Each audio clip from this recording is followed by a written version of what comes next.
আঁকাবাঁকা রাস্তা, উঁচু নিচু টিলার, গাছগাছালির সুনিবিড় ছায়া। চট্টগ্রাম মানুষের বিনোদনের অন্যতম জায়গা এই সিআরবি। সিআরবিকে বলা হয় চট্টগ্রামের ফুসফুস। চলুন আজকে ঘুরে দেখা যাক সিআরবি।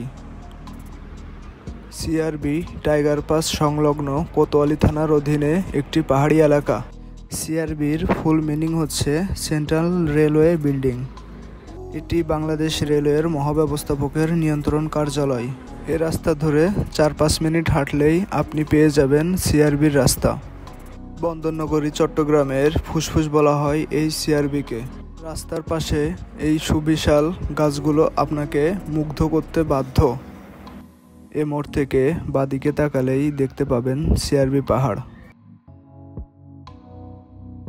সিআরবি পাহাড়ের শুরুতেই কেন্দ্রের এই মাঠটিকে বলা হয় শিরিষতলা। এখানে যে গাছগুলো দেখতে পাচ্ছেন এই গাছগুলোকে শতবর্ষী গাছ বলা হয়।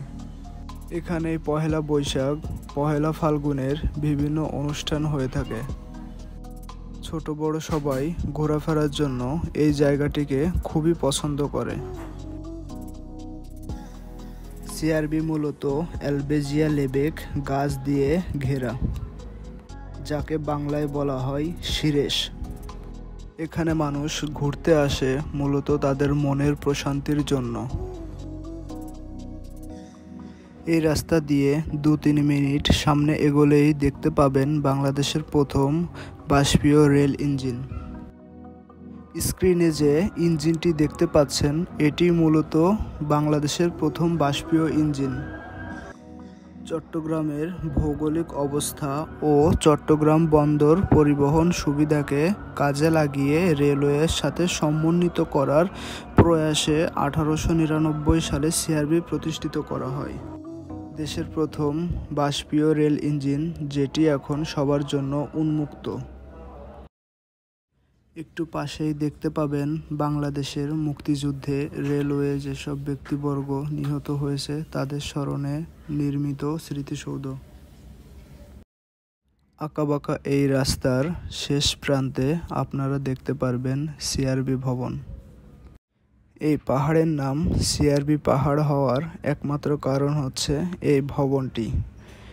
এই ভবনটির নাম CRB. CRB meaning central railway building. এই সেন্ট্রাল রেলওয়ে বিল্ডিংটি 1872 সালে প্রতিষ্ঠিত। এটি বাংলাদেশ রেলওয়ের পূর্ব অঞ্চলীয় মহাব্যবস্থাপকের নিয়ন্ত্রণ কার্যালয়। নাগরিক জীবনের কোলাহল থেকে কিছুটা স্বস্তি, আরাম আর মানসিক প্রশান্তির খোঁজে সময় পেলে মানুষ জমায়েত হয় এই সিআরবির শান্ত নিরিবিলি পরিবেশে। সিআরবি নগরী মানুষের কাছে যেমন বিশুদ্ধ অক্সিজেন আধার, ঠিক তেমনি তাদের চোখে এই চট্টগ্রামের সিআরবি এই নগরীর জন্য প্রাণকেন্দ্র। সিআরবির অভ্যন্তরে এই রাস্তা ধরে গেলে দেখতে পাবেন বিভিন্ন স্থাপনা। এখানে আগে কাজ করত প্রায় 50,000 লোক। কালের বিবর্তনে অফিসের সংখ্যা কমেনি প্রাকৃতিকভাবে সিআরবির গুরুত্ব। নিচে দেখতে পাবেন সিআরবির সুবিশাল সবুজ মাঠ। প্রতিদিন বিকালে এখানে জড়ো হয় শত শত ক্রিকেট প্রেমী। সিআরবির অভ্যন্তরে এই সবুজে ঘেরা মাঠটি শিশু কিশোরদের জন্য খেলাধুলার অন্যতম জায়গা। এত সুন্দর একটি পরিবেশ উপভোগ করতে হলে আপনাকে অবশ্যই চট্টগ্রামের সিআরবিতে আসতে হবে। তো আজকে এ পর্যন্তই। সবাই ভালো থাকুন, সুস্থ থাকুন। আল্লাহ হাফেজ।